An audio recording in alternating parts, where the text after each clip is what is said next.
Although even to this day, if you go to the Holy Land and follow the ancient road from Jericho up to Jerusalem, they will point out the ruins of an ancient building and call it the Inn of the Good Samaritan.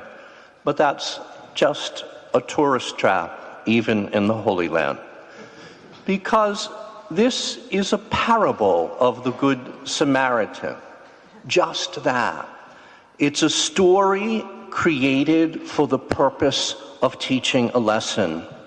And in this case, its creator is none other than Jesus Christ himself. And so the details of this story are not happenstance. They are completely intentional. At the basis of the parable, of course, is the law. Not all 613 commandments, but the 2 commandments which sum up all the rest: to love God and to love neighbor as yourself.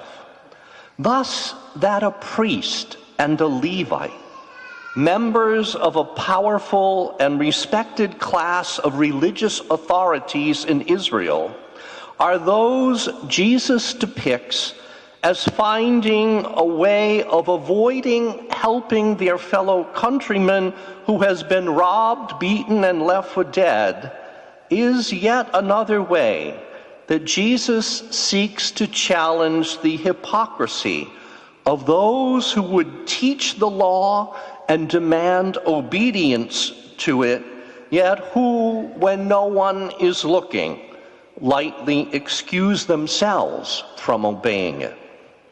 Yet the surprising twist to this parable that often gets so lost on us is that the one who fulfills the law by his mercy and compassion is the one least likely to be expected to do so. A Samaritan, a member of a group of people despised by faithful Jews of that day, as those whose blood is impure because their ancestors intermarried with foreigners while in exile. So they are considered unkosher. And that doesn't just apply to food as it seems in our own day. It applied to people as well. So they are made to feel unwelcome in the city of Jerusalem, and they are absolutely forbidden to defile its holy temple by entering it. Indeed, they are foreigners, they are outsiders, thus they are to be shunned and avoided. Yet Jesus carefully crafts his parable to turn the tables on all prejudice regarding them, as he casts the Samaritan as the only one who in the end is truly good, and whose actions reflect the authentic love commanded by God that his people are supposed to show to their neighbor. Jesus also succeeds in blasting away any limits human prejudices would tend to set in defining who exactly is our neighbor.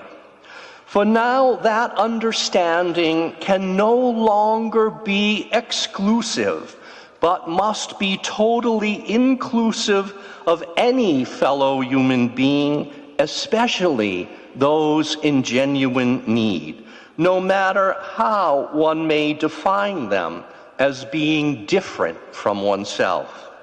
This was a surprising and a most unwelcome truth when Jesus taught it in his day, and sadly, it has remained so down through the ages since his telling of the parable.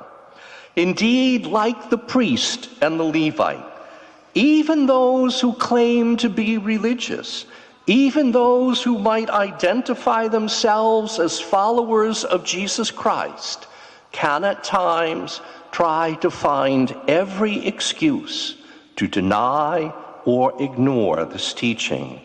Indeed, our tendency as human beings is to use the attributes of other people to define them, be these traits that come by nature, such as their race, ethnicity, orientation, age, or gender, or by nurture, their religion, or their political and cultural preferences, or by chance, such as their nationality, their social class, their economic standing, or their immigration status.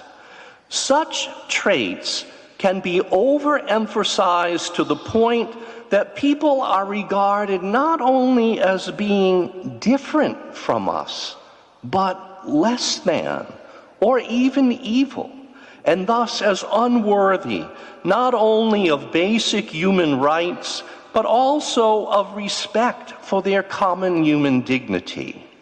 Yet if Christian love, expressed in compassion and mercy, is not generously shown toward any who are oppressed or in need, then we either misunderstand Jesus completely, or we are deliberately breaking this commandment of God, and the one that he taught to be the greatest.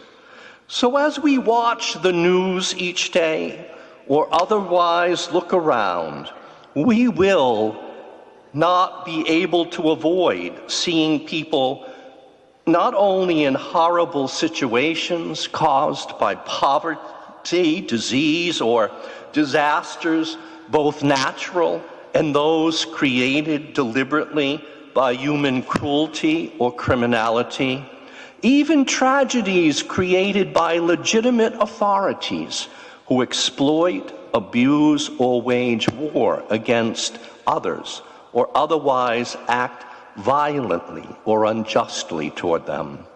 Thus, many victims of chaos, injustice, or evil are like the man in the parable, left in the ditch for dead. So we have a choice. We can remain unmoved by their plight, like the priest and the Levi in the parable, or exercise what should be basic human empathy by placing ourselves in their shoes and thus feeling compassion toward them, like the Good Samaritan. Genuine compassion will always move us to the mercy that calls us to offer assistance if we possibly can.